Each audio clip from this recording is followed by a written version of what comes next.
नमस्कार, मैं रहबर सिंह बारी।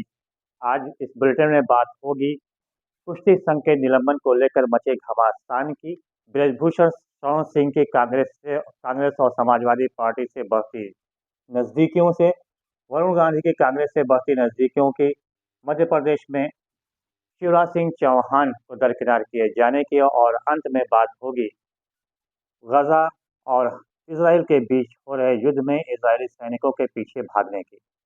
तो शुरुआत करते हैं आज से कुश्ती संघ की। जैसे कि आपको पता ही है कि कुश्ती संघ का चुनाव बीते दिनों हुआ था। इसमें सांसद बृजभूषण शरण सिंह के करीबी संजय सिंह निर्वाचित घोषित हुए थे और उन्हें चेयरमैन अध्यक्ष बनाया गया था। हालांकि इसे लेकर काफी हंगामा मचा और कुश्ती खिलाड़ी साक्षी मलिक ने तत्काल घोषणा कर दिया कि वो अब संन्यास ले रही हैं, क्योंकि उन्होंने सीधे सीधे आरोप लगाया कि जिस प्रकार से जो अध्यक्ष चुना गया है वो बृजभूषण सिंह के अत्यंत करीबी हैं, ऐसे में उन्हें न्याय मिलने की कोई उम्मीद नहीं है। और ये कहते हुए उन्होंने तत्काल संन्यास ले लिया और अपने जूतों को टेबल पर रख दिया था। उनके आंसू भी निकले, जिसे पूरे हिंदुस्तान का पूरी दुनिया वालों ने देखा। और इसके बाद जो है बजरंग पूनिया ने अपना पद्म भूषण अवार्ड प्रधानमंत्री नरेंद्र मोदी के घर के सामने ले आके फुटपाथ पर रख दिया। उन्होंने बाकायदा एक पत्र भी प्रधानमंत्री नरेंद्र मोदी को लिखा, जिसमें उन्होंने सीधे तौर पे कहा कि ये सही तरीके से चुनाव नहीं हुआ है और इस चुनाव से जो महिला कुश्ती खिलाड़ी हैं उनको न्याय भी नहीं मिल सकेगा। बात बढ़ती चली गई और जाट में, जिस प्रकार से जाट हरियाणा कहा जाए, राजस्थान कहा जाए और पंजाब कहा जाए, या उत्तरी उत्तर प्रदेश में कहा जाए, वहाँ पे साक्षी मलिक को लेकर काफ़ी आक्रोश भी फैलने लगा, क्योंकि सभी ने की सहानुभूति साक्षी मलिक की तरफ थी। इसे देखते हुए केंद्र सरकार दबाव में आई और खेल मंत्रालय ने तत्काल पूरे कुश्ती संघ को ही निलंबित कर दिया। यहाँ तक कि नवनिर्वाचित चेयरमैन उनके लिए जाने वाले सारे निर्णयों को भी निरस्त कर दिया और उन्हें भी निलंबित कर दिया।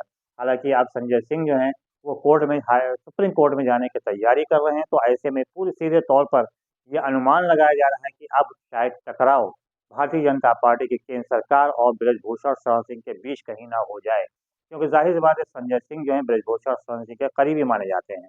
और गत दिवस ही ब्रजभूषण सिंह इसे लेकर भारतीय जनता पार्टी के राष्ट्रीय अध्यक्ष जेपी नड्डा से उन्होंने मुलाकात भी किया था, लेकिन जब वो कार्यालय से वापस आए थे तो उनका चेहरा काफी काफी उतरा हुआ था। तभी से ये अनुमान लगाया जा रहा था कि उनका बगावती चेहरा शीघ्र ही सामने नजर आएगा।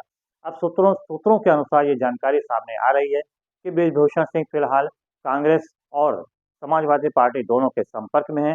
ऐसे में ये अनुमान लगाया जाए कि शायद वो समाजवादी पार्टी या कांग्रेस की सदस्यता को ग्रहण कर सकते हैं, लेकिन अभी ये सिर्फ अनुमान है, कोई ज़रूरी नहीं है कि।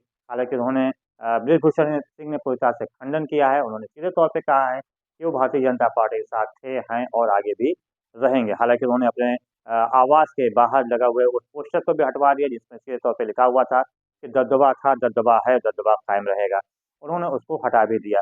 अब ऐसे में फिलहाल जो राजनीतिक गलियारे में चर्चाओं का माहौल गर्म है, वो ये है कि बृजभूषण सिंह शायद समाजवादी पार्टी या कांग्रेस पार्टी में शामिल हो सकते हैं।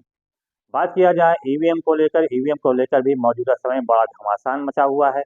और कांग्रेस खास तौर पर देखा जाए तो दिग्विजय सिंह हैं या अन्य बड़े नेता हैं, वो सीधे तौर पे ईवीएम के ऊपर सवालिया निशान उठा रहे हैं। उनका कहना है कि जब उसमें चिप लगी हुई है तो जाहिर सी बात है उस चिप को हैक आसानी से किया जा सकता है।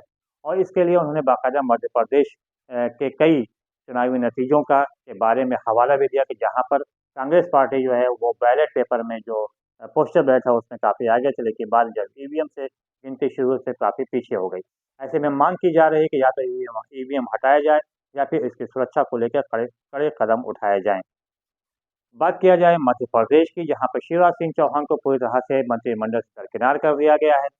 एक दिन पहले ही नई सरकार जो बनी तो उससे मंत्रिमंडल का विस्तार हुआ। हालांकि इसमें शिवराज सिंह चौहान के मात्र 2 विधायकों को ही मंत्रिमंडल में शामिल किया गया। ऐसे में सुगबुगाहट ये भी हो रही है कि शिवराज सिंह चौहान शायद अब बगावत भी कर सकते हैं और वो कांग्रेस में शामिल हो सकते हैं। अगर ऐसा होता है तो फिर मध्य प्रदेश में जो भारतीय जनता पार्टी की सरकार है वो फिर गिरने के करीब हो जाएगी और उसके ऊपर खतरा मंडराने लगेगा। बहरहाल तो आने वाला वक्त ही बताएगा कि आखिर होता क्या है। अंत में बात करते हैं इजराइल और हमास युद्ध की। इस वक़्त ये युद्ध काफ़ी तेज़ी के साथ आगे बढ़ रहा है। एक तरफ जहाँ इज़राइल लगातार बमबारी कर रहा है, वहीं हमास भी उसका पूरी तरीके से, पुरज़ोर तरीके से, मज़बूत तरीके से जवाब भी दे रहा है। चाहे वो लाल सागर हो या फिर अरब सागर, वहाँ पे हूथी लड़ाकों ने बाकायदा कई जो पानी के जहाज़ हैं उनको उन्होंने डुबो भी दिया है। हालाँकि 2 दिन पहले उन्होंने एक जहाज़ पर कब्ज़ा किया था।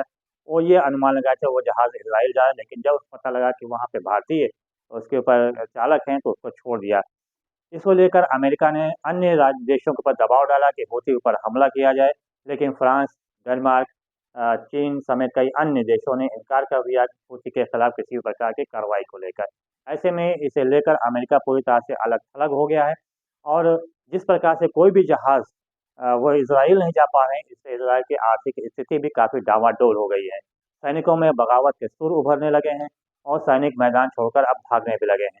जैसा कि 2 दिन पहले ही कुछ सैनिक जिनके ज़्यादातर बटालियन को ज़्यादातर सैनिक मारे गए थे, उसमें से जो बचे वो गाज़ा छोड़कर भाग गए और उसका वीडियो भी हमास ने जारी किया था। फिलहाल जो मौजूदा हालात हैं, उस मौजूदा हालात में दोनों तरफ से ही जानें जा रही हैं और दोनों तरफ से नुकसान हो रहा है। ऐसे में दबाव पड़ रहा है इज़राइल के ऊपर कि वो युद्ध का विराम करें, जिससे कि गाज़ा में जो फ़िलिस्तीनी हैं, उनको मदद पहुँचाई जा सके। तो आने वाला वक़्त भी बताएगा कि आखिर कौन किस करवट ये ऊँट बैठता है। फिलहाल रहे बाकी बारी को दीजिए इजाज़त। बहुत-बहुत धन्यवाद। जय हिंद, जय भारत। Yeah.